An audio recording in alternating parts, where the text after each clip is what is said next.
Este es nuestro proyecto, nuestro calorímetro casero. Los integrantes son Yuli Zacarías, Xiomara González, Diego Moguel y Lourdes Pérez.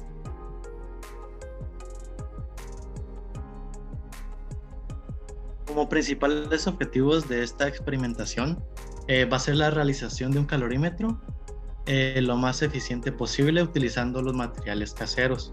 También vamos a encontrar el equilibrio térmico por la unión de dos sustancias a distintas temperaturas y su calor específico.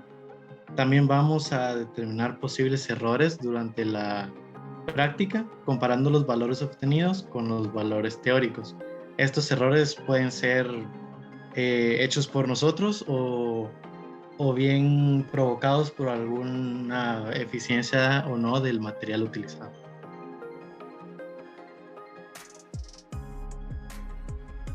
La calorimetría estudia el intercambio de calor en diferentes procesos mediante un instrumento denominado calorímetro, que mide el cambio de energía en un sistema al operar un proceso.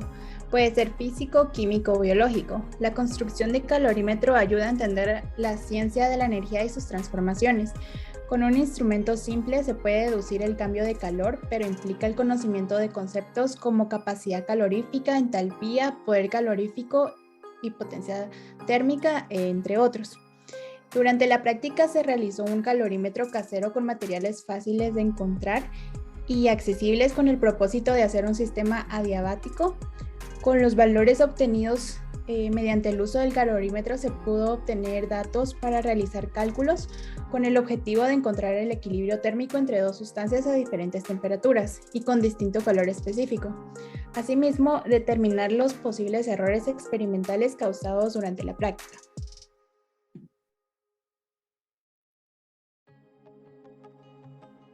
Bueno, los materiales que utilizamos fueron 3 bases de aluminio. Como pueden observar en las imágenes, usamos 3 latas, un vaso térmico con tapa, el que pueden ver del lado derecho, de Duropor. Se utilizó una pesa, que también la pueden ver en las imágenes, un termómetro, algodón, papel aluminio, recipientes para el agua y el palillo, y lo realizamos en la cocina. Luego, lo que hicimos fue el procedimiento. Enrollamos el vaso térmico con papel aluminio. Como pueden observar, enrollamos todo el recipiente, tanto la tapadera como el envase. Procedemos a cubrir el envase de aluminio con algodón. Insertamos el envase con el algodón en el vaso térmico sin dejar espacios vacíos. Luego procedimos a medir la temperatura inicial del agua fría y caliente con ayuda del termómetro. Luego usamos la balanza para medir el peso de uno de los envases de lata. Aquí es muy importante lo que realizamos, que fue restar el peso del envase con el peso del agua fría y caliente para obtener el peso real del agua. También medimos en la balanza el peso del agua fría y del agua caliente. Vertimos el agua fría y caliente al calorímetro casero. Y por último, insertamos el termómetro al calorímetro casero y agitamos al mismo para obtener el dato del equilibrio térmico. Recolectamos los datos del primer procedimiento y los anotamos en la tabla. Repetimos el proceso nuevamente para hacer los cálculos respectivos.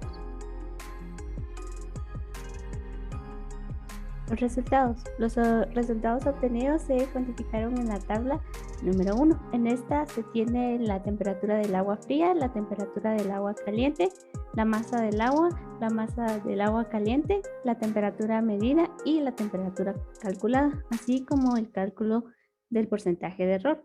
Para esto se realizaron 3 mediciones. La temperatura del agua fría en promedio fue de 16 grados centígrados. Para el agua caliente fue de 42 grados centígrados. Para la masa del agua fría fue de aproximadamente 0.140 kilogramos. Para la masa del agua caliente fueron aproximadamente 0.155 kilogramos.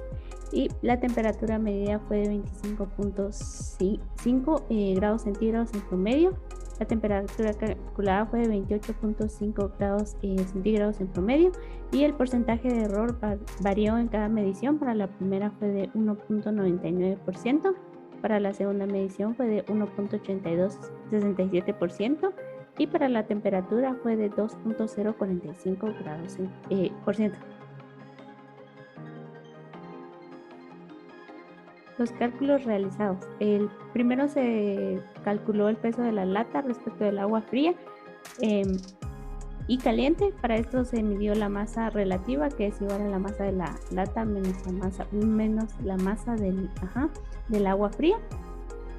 En esto se obtuvo 154 gramos. Para hallar la temperatura de equilibrio teórica se utilizó la siguiente forma, que es igual al calor ganado, que se igualó al calor cedido negativo, con la siguiente fórmula, que es el calor igual a la masa relativa por la constante específica de calor específico por el cambio de temperatura. Para la primera medición los datos fueron 0.135 kilogramos y la temperatura inicial fue de 16 grados centígrados. El calor específico del agua fue de 4.195 kilojoules por kilogramo por grado centígrado. La masa relativa fue de 0.154 kilogramos. La temperatura inicial fue de igual a 0.41 grados centígrados. El calor específico fue también de 4.19 kilojoules por kilogramo por grado centígrado.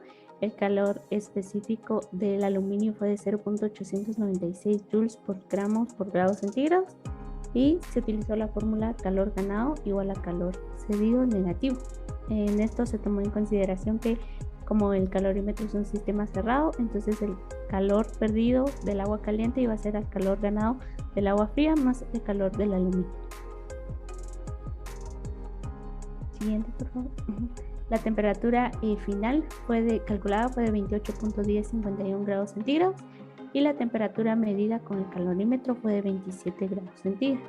El cálculo del error se realizó tomando en consideración la temperatura medida más la temperatura calculada en promedio, que es igual a 27.755.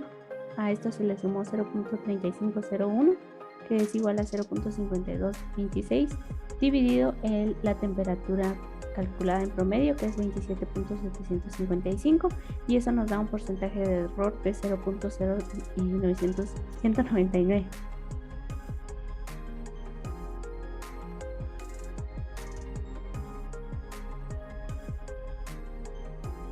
Esto se realizó para los tres procesos que realizamos anteriormente. Siguiente, por favor.